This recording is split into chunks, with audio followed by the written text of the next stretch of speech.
La principale, c'est que les Camerounais viennent de s'en rendre compte une fois de plus que on ne gagne pas un match de football sur la pelouse lorsque l'adversaire est l'arbitre. Et la deuxième chose, c'est qu'il y a un moment d'irréversibilité. Il s'est passé quelque chose le 12 octobre qui rapproche une fois de plus de l'horloge de la fin, d'une fin de règne qui est encore plus imminente maintenant, avec d'autant plus toute la contestation. Il y a eu des morts, il y a des Camerounais dans la rue, la colère s'en va grandissante. Et donc, de toute manière, il faut retenir que le pouvoir est fragilisé et que sa fragilité apparaît au grand jour. Et pourtant, c'est Paul Biya qui a remporté cette élection. Qui, selon vous, a voté pour Paul Biya? Je pense par exemple à la jeunesse. La population camerounaise représente 60%.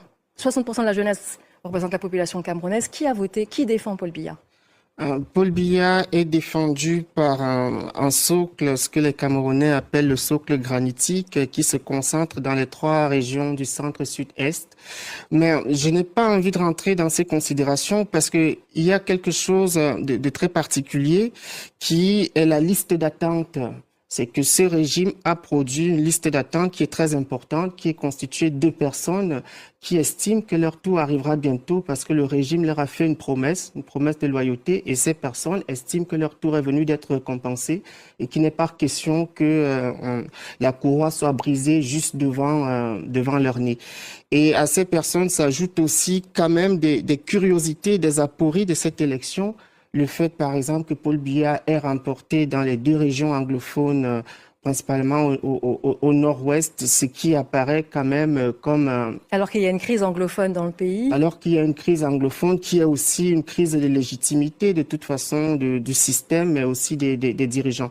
Donc, on peut retrouver le socle habituel qui vote pour Paul Biya, qui a été fissuré parce que les régions septentrionales ont lâché, mais on retrouve aussi quand même des personnes qui espèrent être rétribuées par ce régime et qui essayent de lui faire montre de loyauté. Alors, le principal adversaire dans ces élections, Issa Chiroma Bakary, lui s'était déjà déclaré vainqueur au lendemain même de cette élection. Est-ce qu'on peut parler d'une élection crédible ou c'est trop tard? Je pense, je trahirais mon métier d'historien en revenant sur cette question parce qu'on n'en est plus là. C'est la question qu'il fallait se poser le 12, le 13, le 14 et au plus tard le 15. En Côte d'Ivoire, dès le lendemain, on avait des résultats partiels, mais au Cameroun, 15 jours. Donc la question n'est plus à qui a gagné et qui a perdu. La question, c'est qu'est-ce qu'on fait maintenant que le Cameroun est à feu et à sang, que des grandes villes voient des jeunes désœuvrés sans perspective d'avenir sortis dans la rue, brûlés, incendiés, contestés, même des autorités qui jusque-là avaient semblé être les plus légitimes. On a vu des profanations dans des églises, des autorités traditionnelles. Donc, il se passe quelque chose qui nous oblige à ne pas rester figés au 12 octobre où on se posait la question de qui a gagné, parce qu'aujourd'hui, on n'en est plus là. Et justement, on parlait de contestation. Sur quoi reposent ces contestations?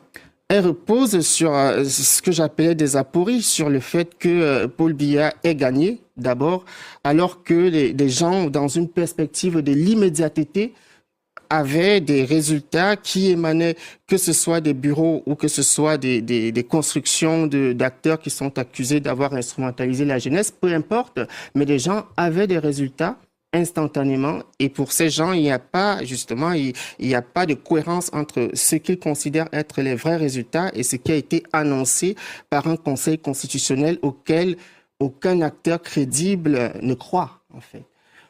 On parle donc de colère. Est-ce que vous pensez que cette colère, en tout cas parmi une certaine partie de la population, est-ce que vous pensez que cette colère va durer?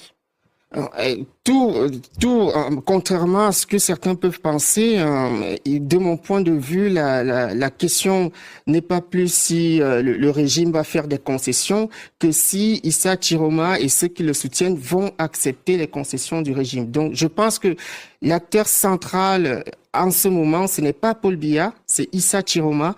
Pourquoi? Parce que connaissant très bien les parties du Cameroun où il se trouve, pour avoir Issa Chiroma, il y a deux choses. Soit il faudra négocier et il accepte la négociation, soit il faudra marcher sur le corps des centaines de Camerounais. Et je pense que le Cameroun, en ce moment, n'a ni les moyens de se permettre d'ouvrir cette nouvelle crise qui serait de trop, ni en fait besoin de se lancer dans une telle démarche parce que on a des chantiers éminemment plus importants que de se livrer à des guerres.